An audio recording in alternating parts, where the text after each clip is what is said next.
How's it going, guys? Shape here and welcome to the channel. This video is going to cover the easiest mounts to get in the game and how to obtain them right now in patch 8.3. These mounts aren't in any particular order, and depending on which ones you are missing, you can skip to those. I am not going to be covering any mounts that are solely sold by vendors and might do a separate video at a later point if you guys want. I am going to be starting from the beginning, so this will definitely be catered to those who are just starting their mount collection or have been away from the game and have just missed getting some of these. So with that said, let's hop into it and find out how to get these mounts. Be sure to turn on your notifications, make sure you have that bell rung, and drop a like so you don't miss any of my future content. If you have any questions, drop a comment or tweet at me.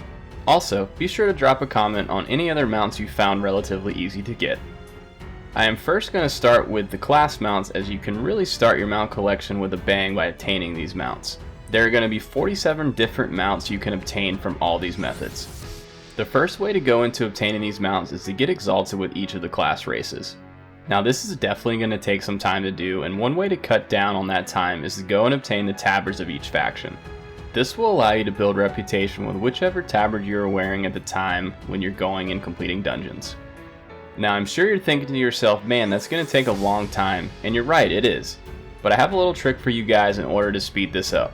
Go and make a class trial for each of the classes you need and send some gold over to that character to buy the class mounts.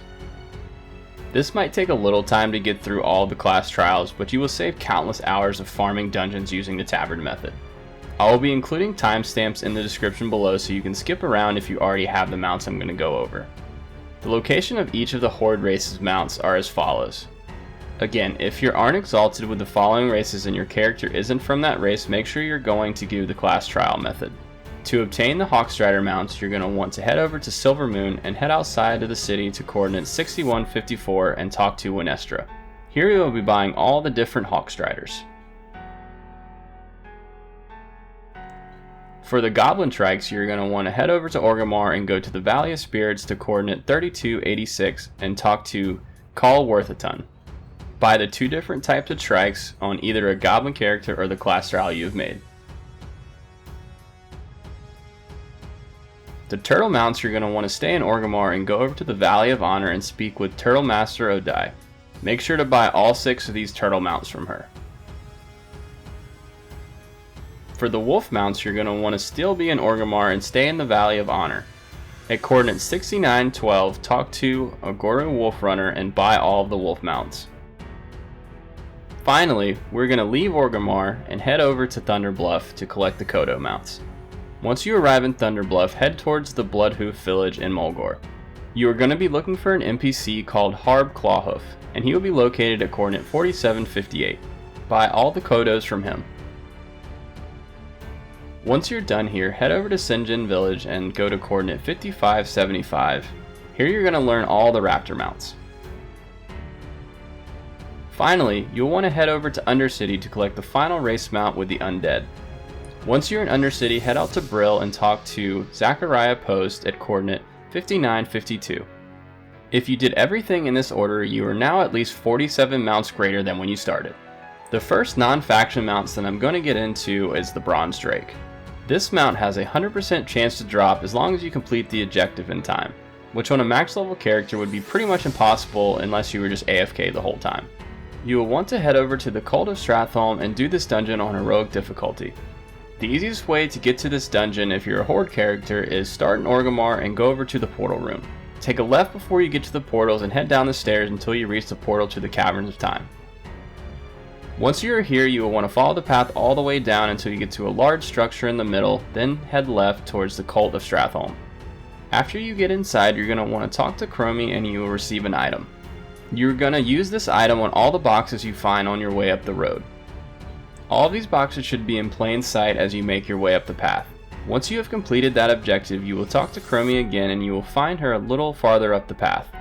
Now keep on going up the path and listen to a little RP from Arthas and them. Once the RP is done, you will want to follow Arthas into the town and speak to him once he stops walking. This will start the event and you will need to kill 10 waves in order to move on to the next part. There is supposed to be a white flag on your map to show you where the next wave is, but for some reason it wasn't showing for me every time. If this happens to you, just go back and forth along the path on both sides and you will see the elite pack you need to kill. Once you have killed all 10 waves, then the boss will spawn. Kill the boss and then you will meet Argus again to start the rest of the dungeon. Mal'Ganis is turning everyone into his minions, and you will just need to follow Arthas while you are in the house and kill all the enemies that spawned. After you clear the house and kill the boss, talk to Argus again and he will open up the secret passageway behind the bookshelf. Make sure you wait for Arthas and talk to him again once you're outside. Now you enter the gauntlet and you will need to kill all the minions in your path. Arthas will aggro to each and every one of them and try to kill them if you don't kill them, so it's best just to go a little ahead of him and kill them all. There's also an achievement if you kill 100 enemies within a minute. Once you get through the gauntlet, this is where you want to hang a left and go kill the Infinite Corruptor to get the Bronze Drake. All of this should take you about 15 minutes to complete because of all the RP, but once you will have the Bronze Drake. Now I'm going to go over two more 100% drop chance drakes, the Twilight Drake and the Black Drake. You will want to head over to the Obsidian Sanctum and do this on 10-man and 25-man heroic. If you are unfamiliar where this raid is located, then head over to the Dragonblight area in Northrend and go under the Wormrest Temple at coordinate 5949. You can only do one of these a week since 10 and 25 man share the same lockout, so either split this up over 2 weeks or head over there on another character. Once inside, you are going to go straight ahead and kill the main boss. Don't kill any of the other dragons or trash before you kill the main boss or you won't get the mount. Once you have killed the boss, you are free to kill all the other dragons that you have aggroed. The Twilight Drake is going to be dropping from 25 man and the Black Drake is from the 10 man version. The next mount on the list is also 100% drop chance as long as you do it in the time allotted. The Amani Battle Bear is located in the Cataclysm Dungeon Zolaman. You will want to fly over to the Ghostlands in the Eastern Kingdom to locate this dungeon. There is a flight path fairly close to the entrance, so I suggest you just take that there. Once inside, you will want to go talk to Zol Jin and hit the gong. You only have to click it once and you will automatically just keep hitting it until the doors are open.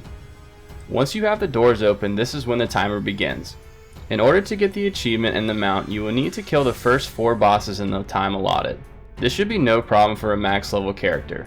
If you follow the path I did where you kill Akilzan, then Nalrak, then Janali, and finally Halazi, then the vase I'm looking at here is the one where the mount drops out of.